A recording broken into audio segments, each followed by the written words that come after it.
तुलसी माता को जल देते समय बोलने चाहिए ये 3 शब्द जिनसे सभी मनोकामनाएं पूरी होती हैं। हम आज के प्रवचन में जानेंगे कि तुलसी माता को जल देते वक्त कौन से शब्द बोलने चाहिए। किसी समय की बात है, भगवान विष्णु विश्राम कर रहे थे, तभी देवी लक्ष्मी वहां आई और भगवान विष्णु से तुलसी माता को जल देने के महत्व के बारे में पूछा। भगवान विष्णु ने उन्हें तुलसी माता को जल देने के महत्व को विस्तार से बताया। तब देवी लक्ष्मी ने कहा, हे स्वामी, आपने मुझे तुलसी माता के महत्व के बारे में बताया, लेकिन अब मैं ये जानना चाहती हूँ कि तुलसी माता को जल कैसे देना चाहिए, उनकी सेवा की सबसे श्रेष्ठ विधि क्या है और जल देते समय कौन सा मंत्र बोलना चाहिए। भगवान विष्णु ने उत्तर दिया, प्रिया देवी, जैसा कि मैंने तुम्हें तुलसी माता के महत्व के बारे में बताया, उसी प्रकार तुलसी माता को जल देते समय बोला जाने वाला मंत्र भी बहुत महत्वपूर्ण है। ये मंत्र 3 शब्दों का है, लेकिन इसका प्रभाव अत्यंत शुभ और कल्याणकारी है।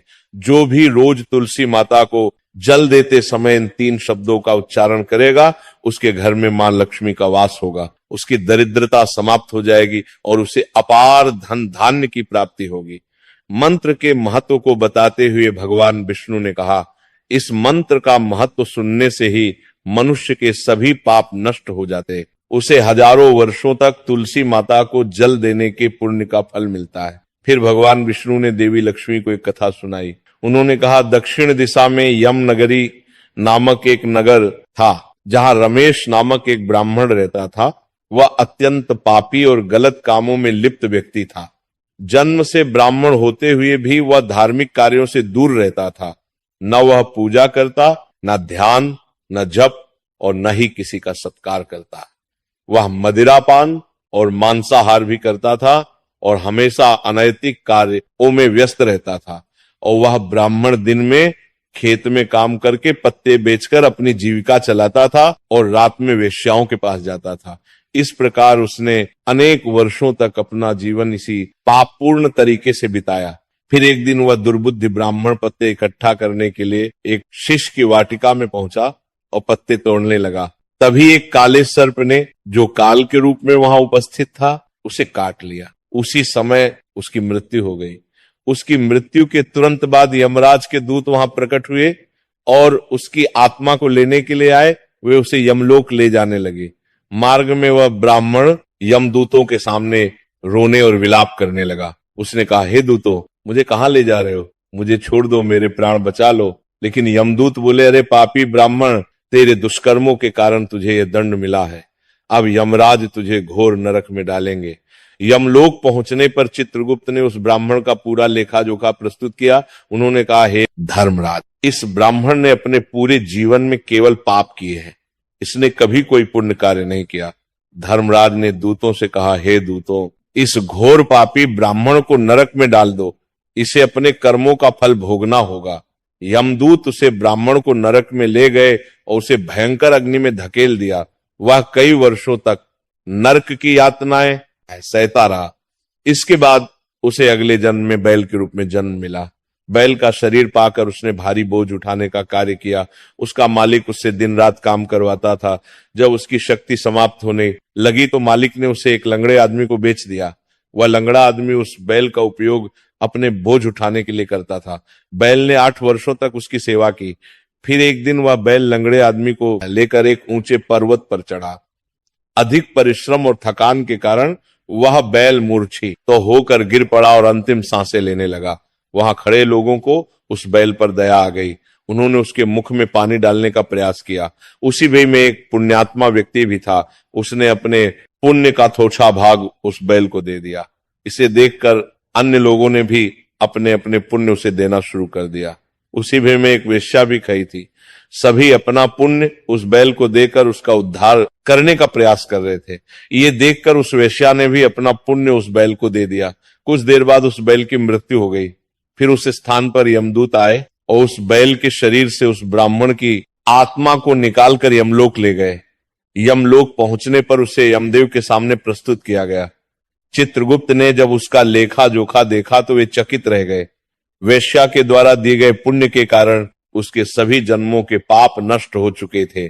यमदेव ने कहा, हे ब्राह्मण, उस वेश्या ने तुझे अपना पुण्य देकर तुझ पर बड़ा उपकार किया है, उसी के पुण्य के प्रभाव से तुम्हारे सभी पाप नष्ट हो गए हैं, इसलिए अब तुम्हें फिर से मनुष्य जन्म प्राप्त होगा।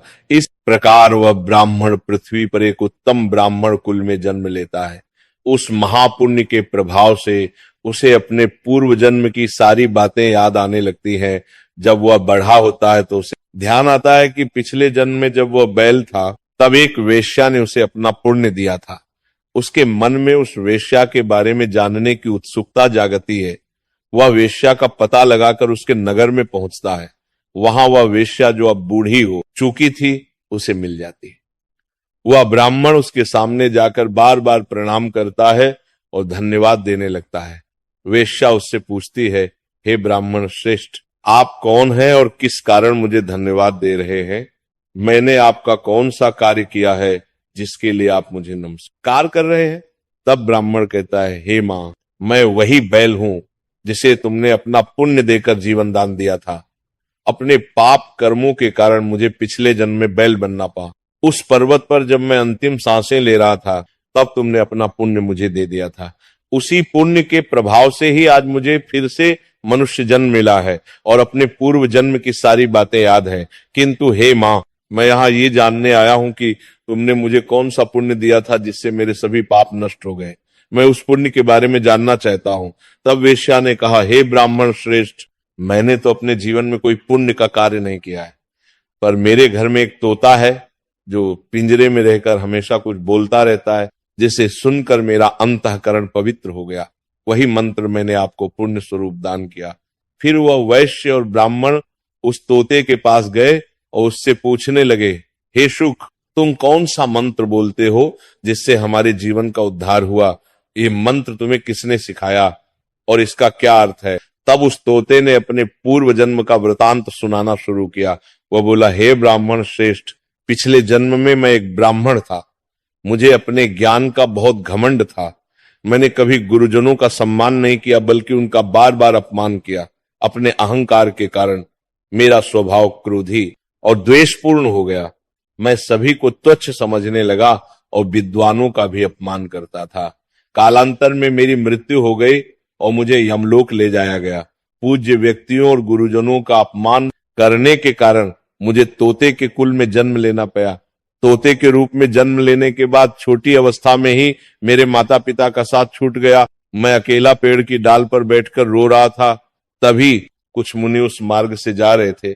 उन्होंने मेरी दयनीय स्थिति देखी और मुझे अपने आश्रम ले आए। आश्रम में उन मुनियों ने मुझे एक सुंदर पिंजरे में रखा और मेरी देखभाल की।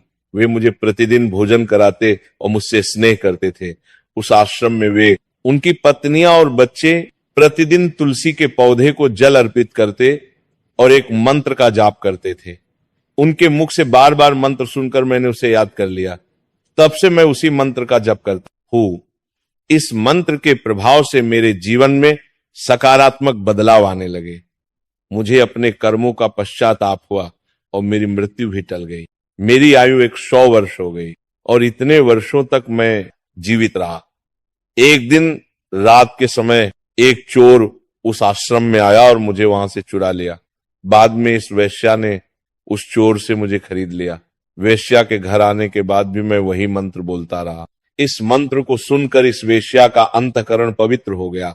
उसने अपना पुराना जीवन छोड़कर भगवान विष्णु की भक्ति करनी शुरू कर दी। हे ब्राह्मण देव, इसी मंत्र के प्रभाव से मेरे और उस वेश्या के सभी पाप नष्ट हो गए। यही मंत्र आपको भी पाप मुक्त कर चुका है।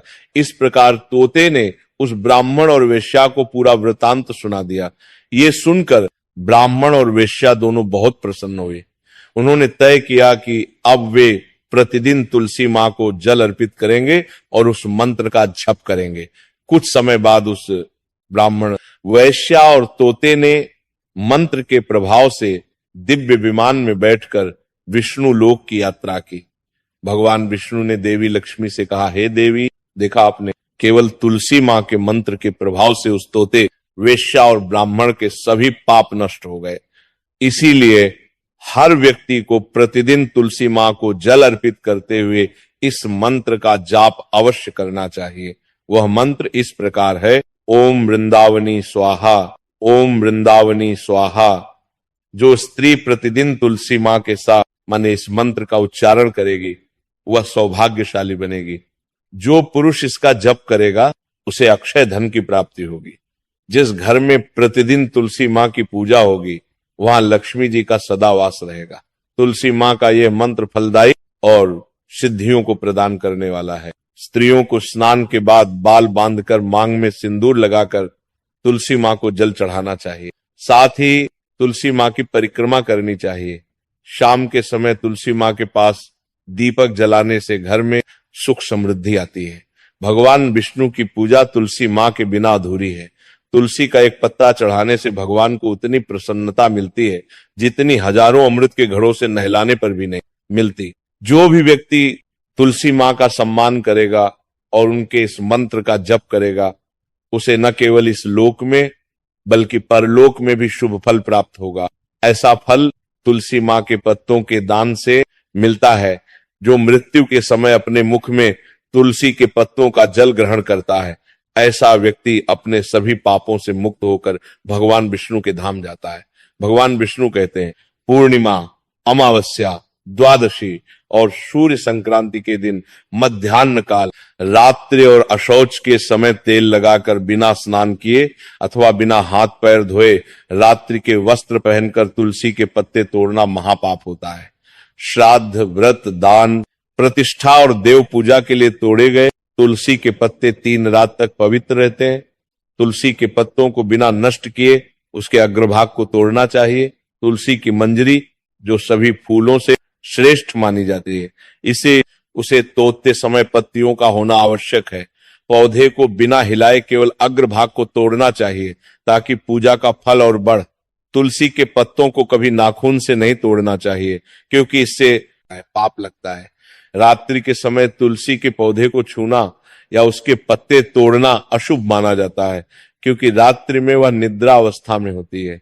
गुरुवार को तुलसी के पौधे में थोड़ा कच्चा दूध अर्पित करें और इस दौरान ओम नमो भगवते वासुदेवाय नमः मंत्र का जप करें। तुलसी के पौधे के पास शालिग्राम रखें और तिल चढ़ाएं। शालिग्राम पर तुलसी के पत्ते रखकर चंदन का तिलक करें। अगर कोई महिला मासिक धर्म में है तो तुलसी की पूजा से बचें क्योंकि इस समय तुलसी को छूना पाप होता है जिससे महिला की दुर्गति हो सकती है। इस प्रकार भगवान विष्णु ने देवी लक्ष्मी को तुलसी के जल देने के मंत्र का महत्व बताया और आप भी